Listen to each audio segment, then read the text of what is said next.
RS current update में आपका स्वागत है। आज का हमारा विषय है हेनले पासपोर्ट सूचकांक 2025। सबसे पहले देखते हैं कि इस पूरे विषय को हम किन बिंदुओं के अंतर्गत समझने का प्रयास करेंगे।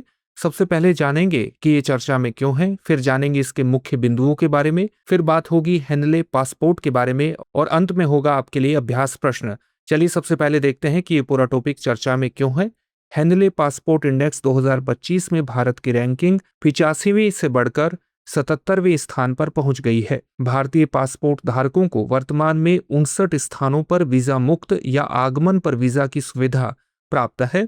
नवीनतम आंकड़ों के अनुसार सिंगापुर का पासपोर्ट दुनिया में सबसे शक्तिशाली बना हुआ है, जो 227 स्थानों में से 193 तक वीजा मुक्त पहुंच प्रदान करता है। चलिए अब जानते हैं इसके मुख्य बिंदुओं के बारे में।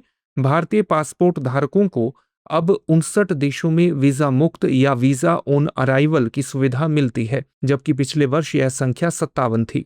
इस सूची में फिलीपींस और श्रीलंका को नए वीजा मुक्त देशों के रूप में जोड़ा गया है। जापान और दक्षिण कोरिया दूसरे स्थान पर हैं, 190 गंतव्य।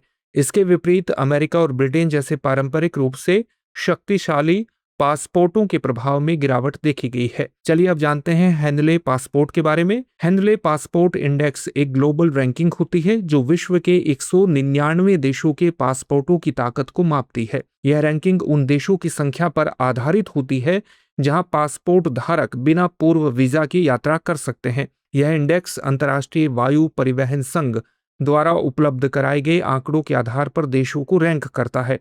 चलिए अब देखते हैं अभ्यास प्रश्न को। भारतीय पासपोर्ट धारकों को वर्तमान में कितने देशों में वीजा मुक्त या आगमन पर वीजा की सुविधा प्राप्त है? आपके सामने ऑप्शन है। Option A 57, option B 59, option C 65, option D 45। इस प्रश्न का उत्तर आप हमें कमेंट बॉक्स में कमेंट करके जरूर दीजिए। धन्यवाद।